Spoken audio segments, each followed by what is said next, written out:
Truyện tranh liên hoàn họa. Tây Chu Ký. Tập 1. Mỹ Hầu Vương Tầm Sư học đạo. Cảm ơn các bạn đã nghe truyện ở kênh Truyện tranh xưa. Các bạn nhớ like và nhấn chuông để theo dõi và ủng hộ kênh nhé. Tương truyền rằng đại thiên thế giới có núi Tu Di. Núi này là trung tâm của một tiểu thế giới. Trong thế giới này có cửu châu Bắc Hải vây chung quanh núi Tu Di, lấy núi Tu Di làm trung tâm. Vây quanh núi Tu Di có 7 hương hải và 7 kim sơn. Ngoài núi Kim Sơn thứ 7 có hàm hải biển mặn, núi vây ngoài biển là Thiết Sơn. Bốn phương của hàm hải có tứ đại châu là Đông Thắng Thần Châu, Tây Ngưu Hạ Châu, Bắc Câu Lô Châu và Nam Thiểm Bộ Châu. Núi Tu Di cùng nhật nguyệt chiếu khắp 4 châu. Ở Đông Thắng Thần Châu có nước Ngạo Lai ở sát cận biển lớn. Trong nước ấy có một hòn núi gọi là Hoa Quả Sơn đứng sừng sững giữa trời, bao phủ đồi cây gò đất. Trên đỉnh ngọn núi này có một tảng đá rất lớn, bề cao 36 thước 5 tấc, chu vi 24 thước. Trên mặt có 9 khiếu 8 lỗ, 4 bề không có cây cối rụ bóng. Với chiều cao vượt lên muôn Phật, tảng đá không bị che khuất, hứng chịu sức nóng và lạnh của nhật nguyệt, lần lần tụ tinh nứt ra một viên trứng đá. Trong lâu năm, trứng ấy tượng hình, rồi gặp một trận gió lớn nở ra một con khỉ đá, giống tạc hình người, đủ tai, mắt, miệng, mũi và tay chân rất lanh lẹ. Con khỉ đá liền họp bò họp chạy, đi đứng khắp vùng, cặp mắt chói lòa như hai cái đuôi sao bắt đẩu. Gặp lúc Ngọc Hoàng đang ngự nơi linh tiêu điện, thấy hào quang từ địa giới chói lên lấy làm lạ, sai thiên thần đến hỏi, vì cớ gì lúc này nơi trần gian lại có hào quang chói sáng. Thiên thần không ai biết. Ngọc Hoàng liền sai Thiên Lý Nhãn, Thuận Phong Nhĩ ra cửa trời xem thử. Hai thần tuân lệnh đi cho xét một lúc, trở về báo Tâu Thiên Hoàng, hào quang đó là đôi mắt của một con khỉ đá. Ngọc Hoàng ngạc nhiên nói, cõi trần gian sao có loài khỉ phi thường. Hai thần tâu, nơi Đông Thắng Thần Châu có một hòn đá trên núi Hoa Quả, cảm khí âm dương, chứa hơi nhật nguyệt, nước ra một trứng đá. Trứng ấy nở ra một con khỉ, đôi mắt sáng quắc. Mỗi khi hắn ngó lên trời là hào quang chói lọi. Ngọc Hoàng hỏi, thế thì phải làm cách nào để tiêu diệt luồng nhãn khí đó? Hai thần tâu, chẳng hề chi, hiện nay nó đang sống bằng hoa quả. Hạ thần tưởng chắc một thời gian đôi mắt nó sẽ mờ đi. Ngọc Hoàng an lòng bỏ qua câu chuyện đó. Con khỉ ấy sống ở trong núi, đi đi lại nhảy nhót nô đùa, tìm ăn cỏ cây, uống nước suối trong, hái hoa rừng, tìm quả núi, àm bạn với lan trùng, kết đàn với hổ báo, thân mật với hươu nai, chan hòa với khỉ vượng, đêm ngủ vách núi non, ngày chơi trong hang động. Ngày kia, gặp lúc khí trời nóng bức, khỉ đá dẫn cả đoàn ra hóng mát nơi bóng cội tùng. Gió rừng ào ạt, trộn lẫn với tiếng róc rách của dòng suối chảy xa xa. Khỉ đá bảo bầy khỉ nhỏ, chúng ta hãy tìm suối nước tắm cho mát. Bầy khỉ nhỏ tán thành, tung tăng nhảy nhót về phía khe sâu. Đó là một con khe lớn, nước trong vắt, uốn quanh theo sẵn núi. Bầy khỉ nhỏ nhìn làn nước nhăn mặt bảo nhau, chưa biết khe sâu cạn, sao dám xuống tắm. Khỉ đá nói, đứa nào dám xuống trước ta sẽ tôn làm vua. Cả bầy khỉ đều lắc đầu kinh sợ. Khỉ đá nói, để ta xuống đó cho mà xem. Dứt lời, co chân nhảy xuống nước. Nhưng là làm sao, vừa lặn khỏi làn nước, khỉ đá mở mắt ra trông thấy dưới đó là một khoảng không gian trống rỗng. Gần đó có một chiếc cầu ẩn khuất trong kẹt đá. Bên cầu cũng cây cũng trái xanh tươi, dưới cầu cũng nước trong veo chảy nghe róc rách. Cảnh lạ đó gợi vào tánh tò mò, khỉ đá uốn mình nhảy vọt lên cầu, chạy ngược vào trong. Càng vào sâu, phong cảnh càng thêm u nhã. Bên trong, sừng sững một tòa nhà rộng lớn, trước cửa có một tấm biển, khắc mấy dòng chữ, Hoa Quả Sơn Phước Địa, Thủy Liêm Động, Động Thiên. Vừa bỡ ngỡ vừa mừng thầm, khỉ đá trở lại cầu, tung mình nhảy lên mặt nước, mặt mày hân hoan, nhìn lũ khỉ nhỏ nói, bên kia không có nước, chỉ có một chiếc cầu sắt, bên cầu có một cái động, bên trong động lại rộng rãi. Chúng ta đưa nhau vào đó ở, tránh được khi trời nóng lạnh. Lũ khỉ nghe xong, thích thú nói, anh đi trước, dẫn chúng tôi vào theo đi. Vào đi, khỉ đá lại nhắm mắt, nhúng mình, nhảy xuống kêu to, tất cả theo ta mau. Có mấy con khỉ bạo dạn nhảy theo. Những con nhút nhát, co đầu, rụt cổ, vuốt mặt vò tai, la hét một hồi, mới dám nhảy xuống. Chúng vừa nhảy xuống hang, vội vã lên cầu, chạy qua tòa nhà lớn. Rồi cùng nhau vào, đứa bưng nồi, đứa lấy chén, đứa lên giường, đứa xuống bếp, lăn xăng. Phá phách một hồi rồi ngồi lại rung đùi, nhịp vế. Khi ấy khỉ đá mới gọi cả lũ vào hỏi, lúc còn ở trên núi, chúng ta có hứa nhau, ai xuống trước sẽ tôn làm vua. Bây giờ bay quên lời đó sao? Lũ khỉ nhớ trực lại, vội vàng đến trước mặt khỉ đá quỳ xuống, tôn làm đại vương. Khỉ đá mỉm cười truyền rằng, từ nay, ta làm vua lấy hiệu là Mỹ Hầu Vương, phong cho Phượng và Khỉ Đột làm tả, hữu thừa tướng. Khỉ đá cùng ở với các khỉ con, sống trong cảnh thanh nhàn, sáng lên chơi núi hoa quả, chiều về ngủ động thủy liêm, không còn chung chạ với các thú nơi rừng núi hoang lạnh. Hưởng phước lạc gần 300 năm. Một hôm, đang cùng lũ khỉ ăn tiệc, khỉ đá bỗng nhiên buồn rầu rớt nước mắt. Lũ khỉ vội vàng bái lại hỏi nguyên do. Thì ra Hầu Vương thấy nay không phải chịu pháp luật của loài người, không sợ loài thú dữ, nhưng rồi vẫn phải chà chết. Bầy khỉ nghe xong đứa nào cũng sợ chết ngồi sầu rĩ. Chịu lúc ấy, một con vượn già ngồi phát dậy nói lớn, Đại Vương biết trước lo xa, trên đời ai tránh khỏi chết, trừ ba bậc tiên, Phật, Thánh Thần, có phép trường sanh bất tử kia. Hầu Vương nghe xong mừng lắm, quyết định ngày mai xuống núi đi cầu đạo. Hôm sau, Hầu Vương dậy sớm, bảo lũ khỉ bẻ nhiều tre kết làm bè. Rồi từ giã, chống bè ra biển cả, mặc cho gió chập sóng dồi, đêm sương ngày nắng. Hết mấy ngày bơ vơ trên mặt biển, Hầu Vương nhìn chân trời bát ngát bao la, không biết đến nơi nào, đành nhắm mắt ngồi liều, phó mặc cho trời đất. Gió ngàn vi phút thổi, khiến bè tre tấp vào bến Nam Thiệm Bộ Châu. Nghe tiếng chim kêu lẫn với tiếng người văng vẳng, Hầu Vương mở bừng mắt, xem thấy đất bằng, làng mạc lưa thưa, lòng mừng khóc khởi. Hầu Vương bỏ bè bước lên bờ, mấy ngư phủ vừa thấy, ngỡ là loài yêu quái bỏ chạy toán loạn. Một ông lão khiếp đảm, quýnh chân nằm chết điếng trên bãi biển. Hầu Vương lột lấy quần áo, bắt chước mặc vào người mình. Hầu Vương đi khắp hang cùng ngõ hẻm ở Nam Thiệm Bộ Châu, học ngôn ngữ và cách cư xử của mọi người, tìm các vị thần tiên ở khắp mọi nơi.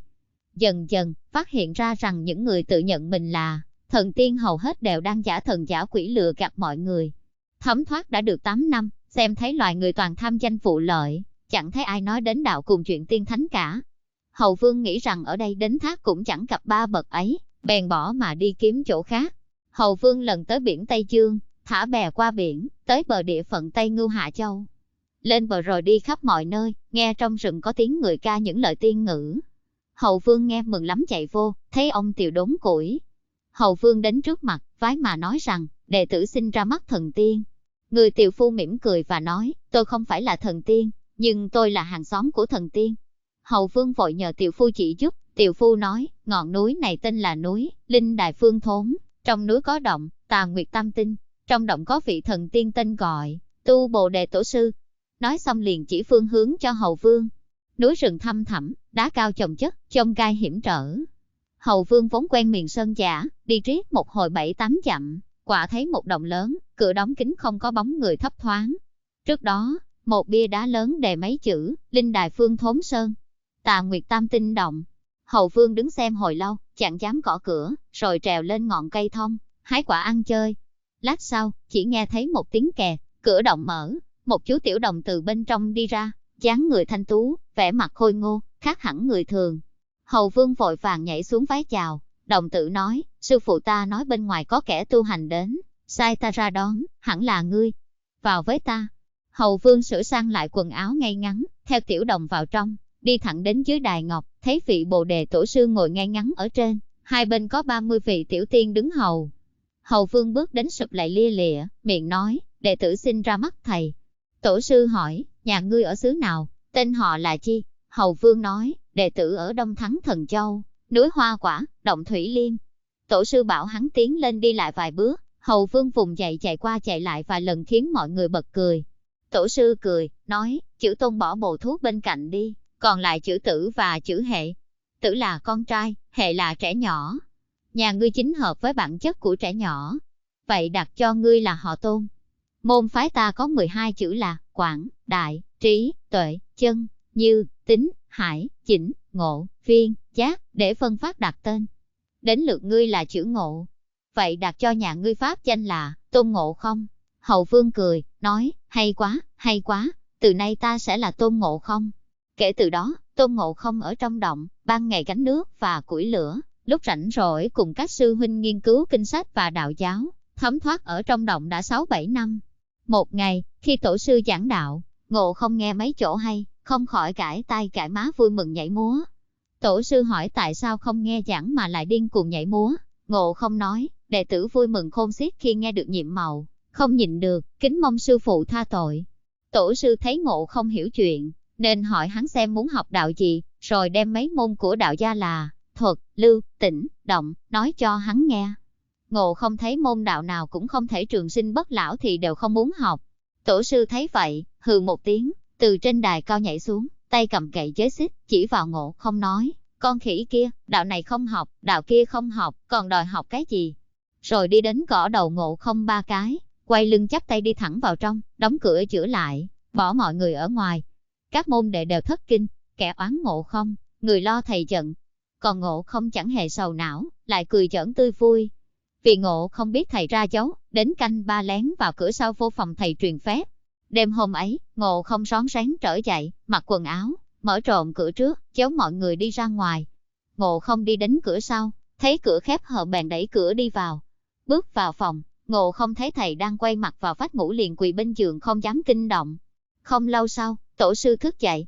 Ngộ Không thưa sư phụ, đệ tử quỳ đợi ở đây đã lâu. Tổ sư hỏi, ngươi ở chỗ này làm gì? Ngộ Không nói, hôm qua ở trước đàn, sư phụ có dặn rằng, đến canh 3, đi lối cửa sau vào, sư phụ sẽ truyền đạo cho nên con mới dám đến đây. Tổ sư nghe thấy trong lòng rất vui mừng, nghĩ thầm, thằng oắt con này quả là do trời đất sinh thành. Nếu không, làm sao đoán nổi ẩn ý của ta. Nghĩ vậy bèn đem khẩu quyết trường sinh bất lão truyền thụ cho Ngộ Không. Ngộ Không vốn trời sinh ra có khiếu thông minh sẵn. Vả lại, ở Động Tiên lâu ngày đã am tường lời của tổ sư, nên Ngộ Không nghe qua thì hiểu liền, bèn lạy tạ lui ra nhà trước, ngồi lâm râm một mình học thuộc lòng. Từ đó cứ đêm đến canh 3, ngày thì đứng bóng, Ngộ Không đều âm thầm tập luyện. Thấm thoát đã 3 năm, tổ sư thấy Ngộ Không cần cù chăm chỉ, bèn đem khẩu quyết 72 phép địa sát truyền cho hắn để tránh nạn tam tai. Từ đó Ngộ Không ngày đêm lo luyện tập 72 phép biến hóa thần thông. Thấy Ngộ Không ngày ngày khổ học khổ luyện, tổ sư lại truyền thêm cho Ngộ Không khẩu quyết, cân đẩu vân. Lộn một cái có thể đi được 10 vạn 8.000 dặm. Một hôm, các đồ đệ ngồi chuyện trò dưới gốc cây tùng.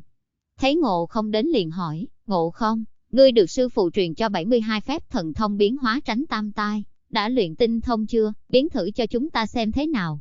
Ngộ Không nói, không dám giấu các huynh, vì ta ngày đêm khổ luyện, nên những phép đó đã nắm được cả. Các trò nói, đâu, huynh biến ra cây tùng thử coi.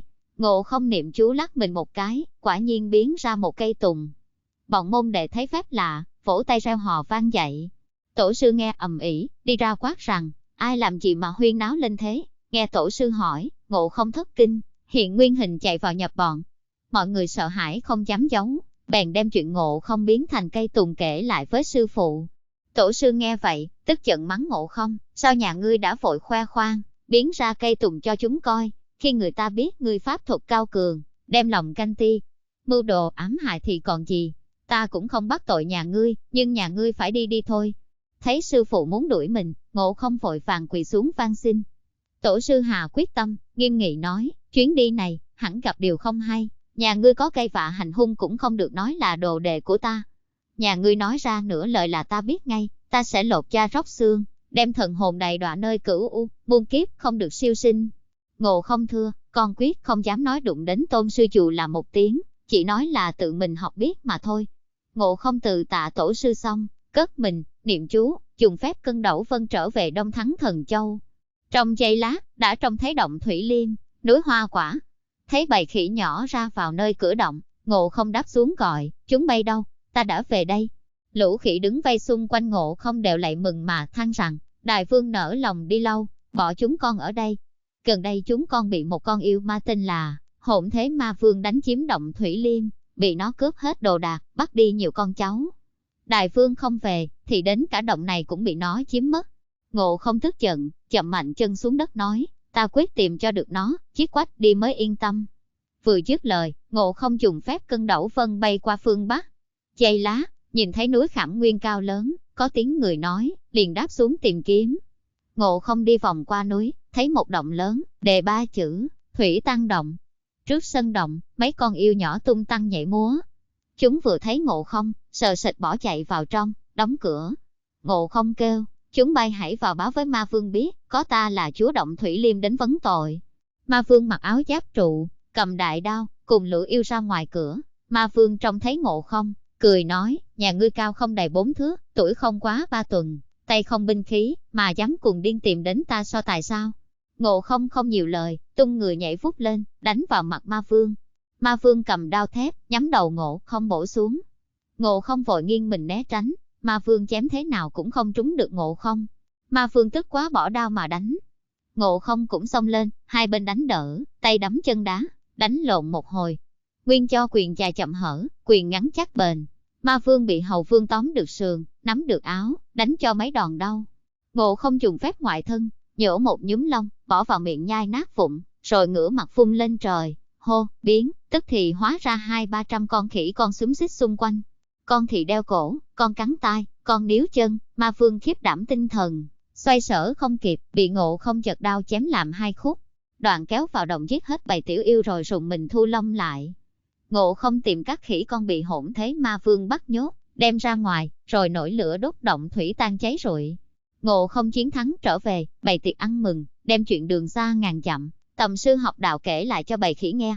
Ngộ Không nói, ta nay họ Tôn tên là Ngộ Không. Bầy khỉ cười ré lên mà rằng, Đại Vương là Đại Tôn, còn chúng tôi là Tiểu Tôn, Tôn hết cả bầy.